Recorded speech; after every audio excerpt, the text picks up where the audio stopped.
हाथे से गेलो छटक मछली देखो ही अब की ठेंगा। आगे हाथे से गेलो छटक मछली देखो ही अब की ठेंगा। तोरा धरे ले दिले उचेंगा कैसे पकड़ ले लोही बेंगा। तोरा धरे ले दिले उचेंगा कैसे पकड़ ले लोही बेंगा। अरे हाथे में हलियो रख ले छौड़ा छटक गेलो हेंगा। अरे हाथे में हलियो रख ले छौड़ा छटक गेलो हेंगा।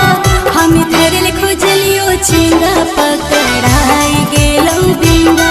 हम धरल खोजलियो चेंगा पकड़ाई गेलो बेंगा। तो सब सत्यानाश कर देंगे।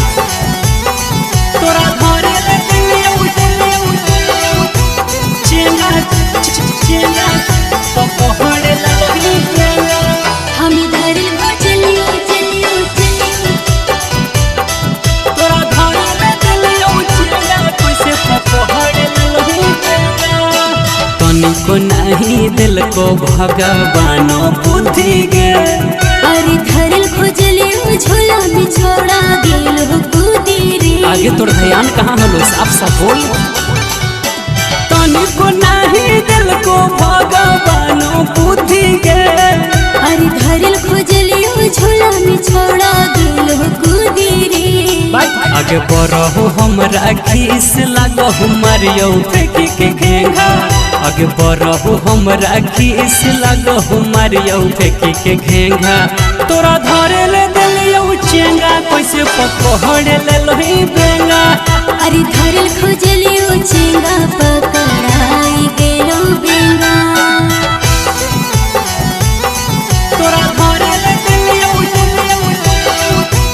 चेंगा चेंगा पकड़ ले लोही बेंगा। हम धरल खोजलियो चलियो चलियो। तोरा धरे ले दिलियो चेंगा कैसे पकड़ ले लोही बेंगा। करल धरल चीज पर फेर दिलही पानी गे। अरे हो गइल निसट एक हाथ से गेलै पानी रे। एकदम अनाड़ी होही की गे। हाँ हाँ करल धरल चीज पर फेर दिलही पानी गे। अरे हो गइल निसट एक हाथ से गेलै पानी रे। जाय दे ठीक है गेला जहाँ पर भाकर के बाटा वही छोड़ी केगा। अगर राजा पर भाकर के बाता वही केगा केगा। तोरा धरे ले दिले उचेंगा कैसे पकड़ ले लोही बेंगा। अरे धरल खोजलियो चेंगा पकड़ाई गेलो बेंगा। चल अब दोसर खोज।